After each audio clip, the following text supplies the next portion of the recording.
How's it going, everybody? Welcome back to the channel. Hope you're having a great day. Listen, you've asked for it long enough. I've received enough DMs on Instagram. I think it's time. Today we are hitting arms. Now, I have a pretty unique arm day workout that I haven't seen anybody else replicate, and I have an interesting philosophy around arm training specifically. The way we're going to structure today's workout is we'll do 2 sets per exercise, both of these sets to either really close to failure or full on failure. So we'll do, like, for instance, we'll start off with some chin-ups, just to get some blood flowing in the biceps, supersetted with some regular curls. We'll do 2 sets of those regular curls, just really, really hard, try and squeeze everything out of the bicep. Then we'll move on to a superset with some overhead extensions and some incline curls. Again, 2 sets of that to failure. And then finish off with some face pulls with some hammer curls. Again, 2 sets of everything to failure. So what that actually does is it keeps the intensity of the workout relatively high, while at the same time, I'm not killing myself with volume. Though I am hitting every part of the bicep. I'm hitting the long head, short head, and brachialis, right? So if you have 1 to 2 arm days a week, you could hypothetically have 12 total sets of like a bicep movement, which is more than enough volume at a very high intensity, about as much as you can recover from.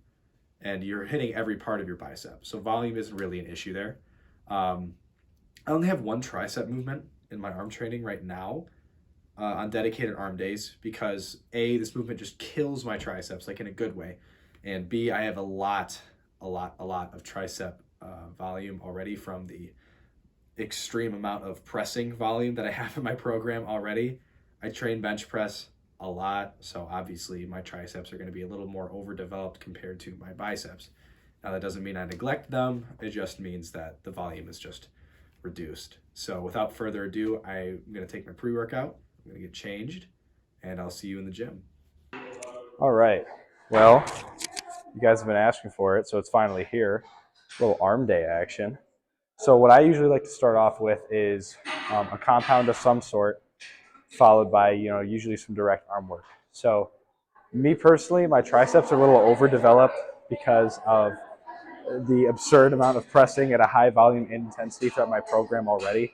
Because, powerlifting, you gotta train a lot of bench, right? So what I usually do for my arm days is I'll start with like a chin up, for instance, and then I'll superset that with a couple sets of curls. Now, I'll only do 2 sets of both chin-ups and curls because later on in the workout, I'll also do some incline curls and some hammer curls.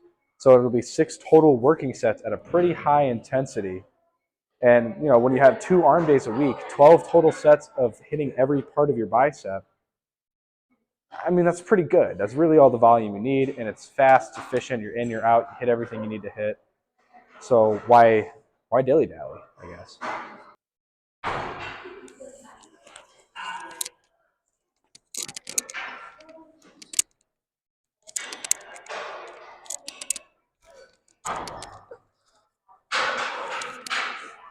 Now the chin-up will mostly be to A, pre-exhaust, B, hit my back a little bit, and C, get some just blood flowing in the bicep.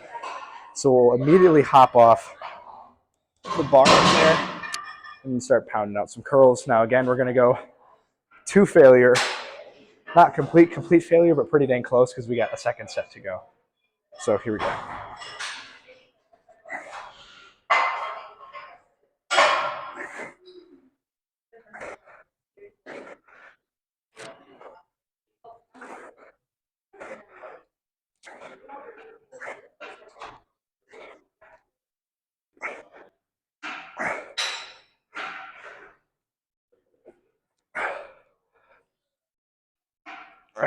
All right, about 12 and a half each arm.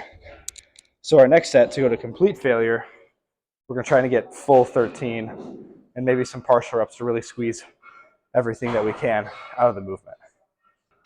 Fuck it up, Julia. Fuck it up, fuck it up, fuck it up. I'm putting that in the video.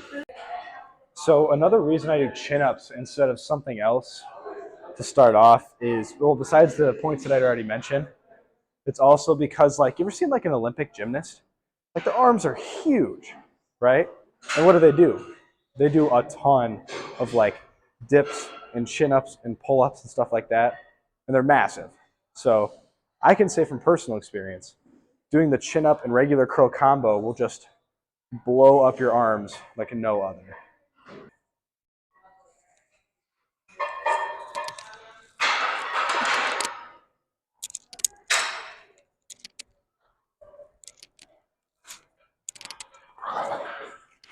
Ooh. So this set of curls, we're going to try and get 13, a little one more than last time, right? If we can't, we'll try and bust out some partial reps. Really squeeze everything we can out of these curls.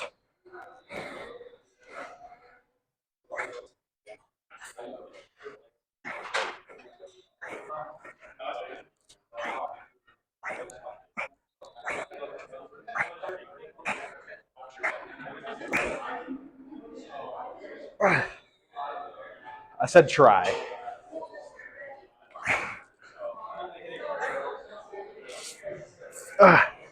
That's all we got. All right. Whew.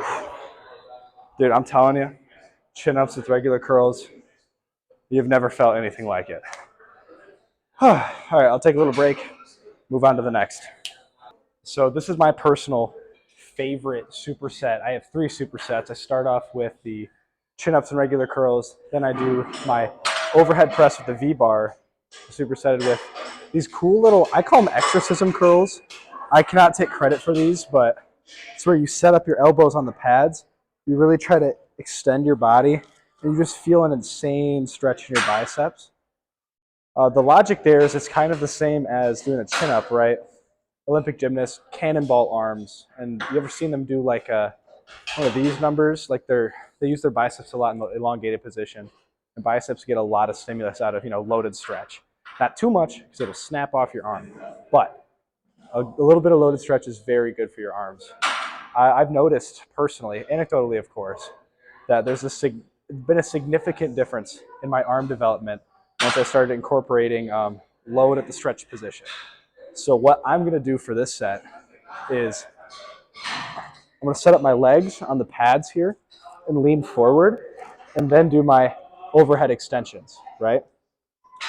My friends have kindly named it the Dykstra press after myself, but I also cannot take credit for this. Shout out to my stepdad, John. The Wagner press is its true moniker. He introduced me to this, and there's been nothing better for my tricep development. Love you, man.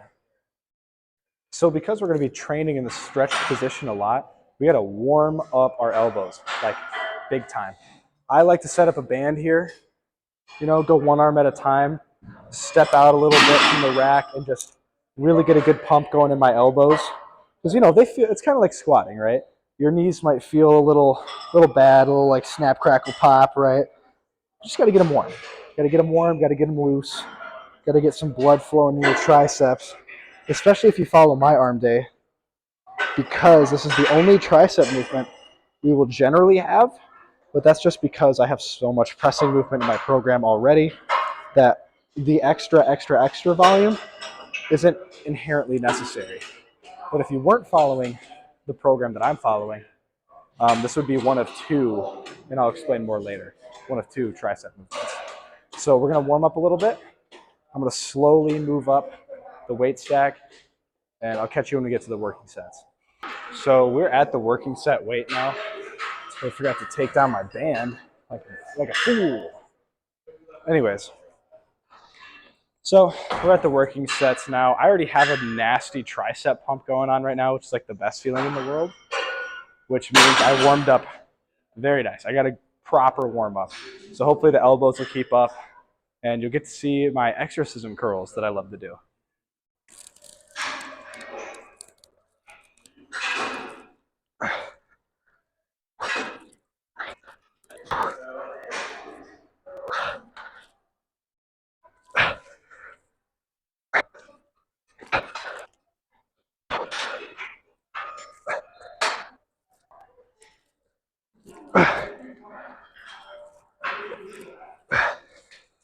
Whew. The hat came off. It is serious now. So the key with those is I really try to control the eccentric So when I'm bringing the weight toward my head again, to again feel a great stretch in my triceps, I'm not releasing tension and then pressing. I'm controlling it, getting a good stretch, and then pressing, right? That's key. So right after we get done with those, we're gonna go into these special curls. I love setting my elbows on the pads because it just makes it a little more stable. I feel like I get a better stretch.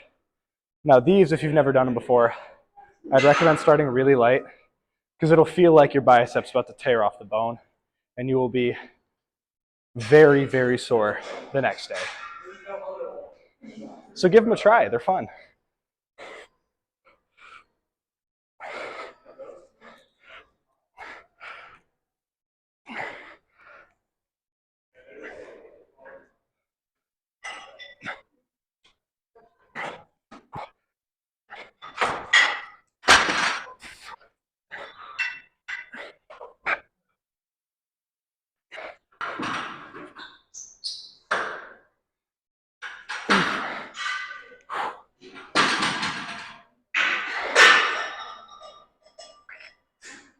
Nope.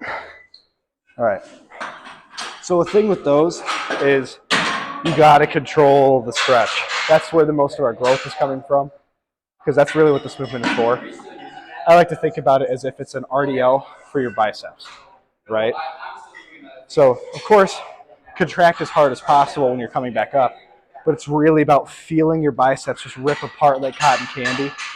It's really about controlling that stretch, getting as straight armed as possible, and coming back up. This is why I recommend starting off really light so you can control the weight and you don't have any risk of injury. Because we don't want to just like release it, right? That's how you snap your shit. So take it light, take it easy until you get the hang of it.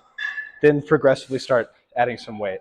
Like I'm curling 30s right now. I started off with like 15s or 20s until I was comfortable enough to get a heavier load and really feel that stretch, right? So just practice at your own risk. All right, second set. We're gonna try and get 13 because last set we got 12. This is where we might get some partials at the end if I really can't complete any more of the reps because we're trying to, of course, squeeze out as much as we can out of the lift, right? And as a side note, between each superset, so like if I did this and then my curls, I'll take about 3 minutes in between because they're going to be pushed to a very high intensity, right? So we need to rest accordingly.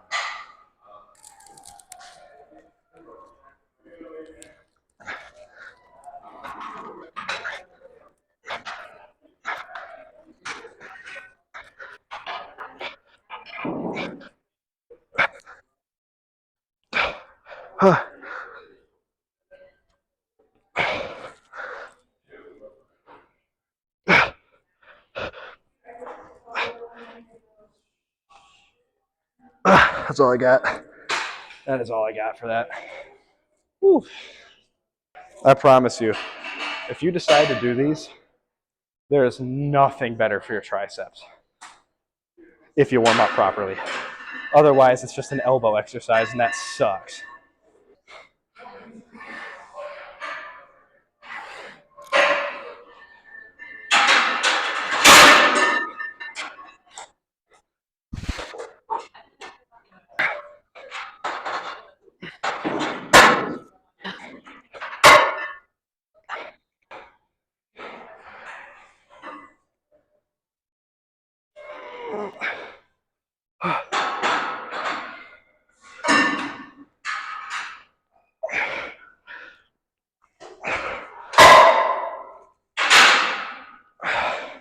That's all I got. I got nothing more for that movement. Whew. And as an aside, the reason I go with like a lat pull down to do my extensions and stuff is A, it's easier to superset, and B, it's a heavier weight stack. Because right now I'm doing 85, and if I do like the free cables, that's almost the entire stack, and they'll have nowhere to go. Plus you have like that part of the cable tower that like, what are you gonna prop yourself up against? I really don't want to be flossing my ass crack with the rope, so pass. I'd much rather do this. All right, quick unbiased testimonial from Ben over here. Ben, rate the arm workout out of 10. I'll give it a solid 8.7. What can I do to get it to a 9? I don't know. I mean, you could probably push yourself a little bit harder. He's But- taking it easy. I will stab you in the face. So for the final superset, we're going to do some face pulls, superset with some hammer curls just to finish off the biceps, hit all 3 parts of it. I know you can replace like the face pulls or the hammer curls if you already get enough bicep volume in your program already. You can replace it with like a single arm rope push down. That's what I would do personally, but as I said, it reiterated before that, you know, I get more than enough tricep volume in my program already. So this kind of helps round out my training a little bit because I rarely get any direct rear delt work. So I got to make sure that's up to par still because even though they're on your back, they're still wildly important. They're great stabilizers. They really make your shoulders pop, all that jazz. So why not do them, right? And I like to put my foot up on the bench a little bit, on the seat, just for some added stability. No real reason other than that.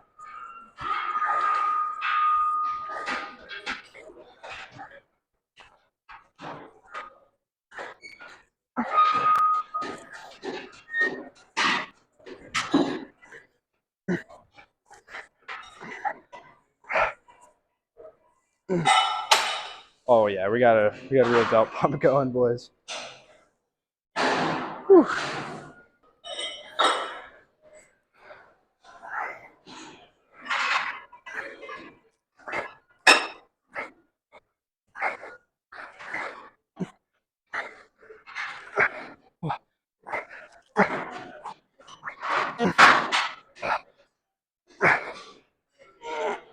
All right.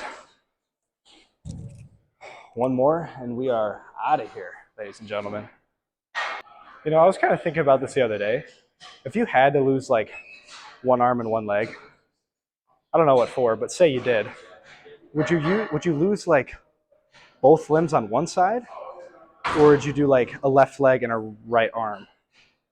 Me personally, I would lose my left arm and my right leg. I might look like a cyborg. It'd be sweet though. I would have like an Iron Man hand, personally. I don't know about y'all. That's just me though. All right, last one. Let's make it good.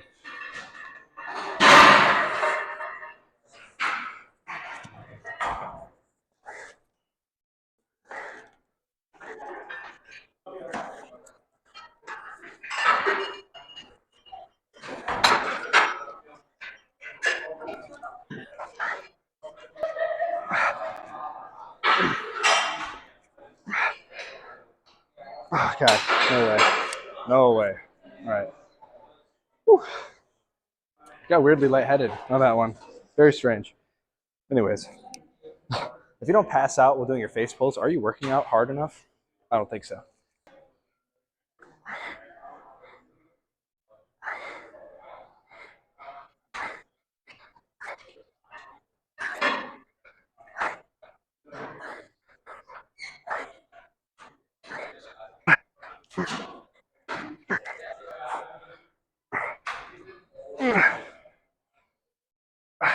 Oh, jeez.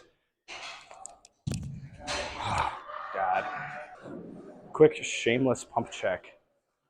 God, I'm a douchebag.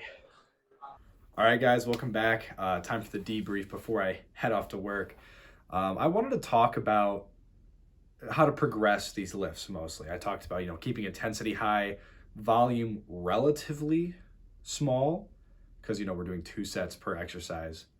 But the point is we're getting as much stimulus as possible out of the lift. So the way I would progress my arm training is there are a couple ways you can do it. It's not always like as if you're increasing your bench press, right? Oh, just add 5 pounds, add 2.5 pounds, add whatever, right? You get to a point where you can't do that anymore, where you get to a point where it's so heavy that you don't even feel the muscle working. You feel maybe your elbows or your tendons or your forearms if you're doing a curl. I know some people have a problem with that. I know I do. So what I'll do instead of just like always increasing weight, there are other ways to go about it. So for instance, the one I like to do is reps.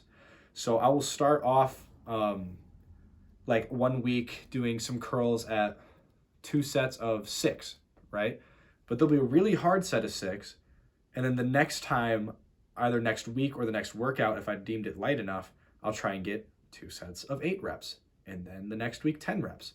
And the next week, 12 reps. And then I'll consider changing the weight, right? Or another way you could go about it is shortening your rest periods. I like to take 3 minutes in between each superset because, you know, I'm training at a very high intensity. I need to have my rest. But if you were just doing a straight set of curls, right? No superset, no nothing. You take maybe 2 minutes in between each set.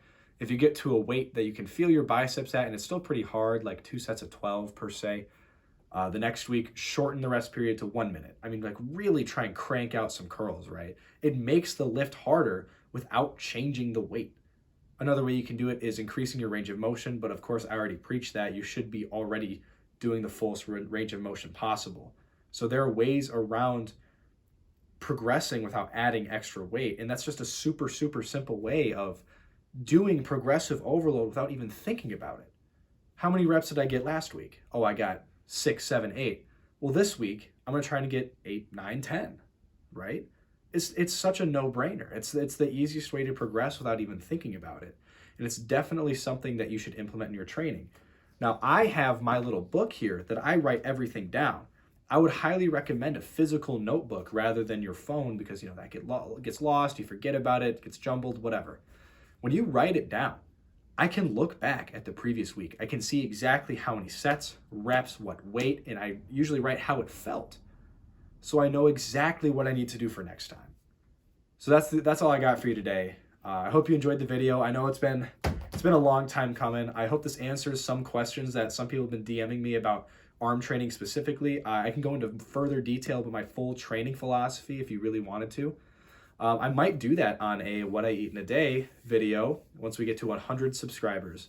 So if you want to see that video, let's make it happen. Share the videos, like, comment, subscribe. If you could, comment for the algorithm. But, you know, without further ado, thank you guys for joining me. I'm sorry it took so long to get here, but it's here now, right? So I will see you next time. Danny out.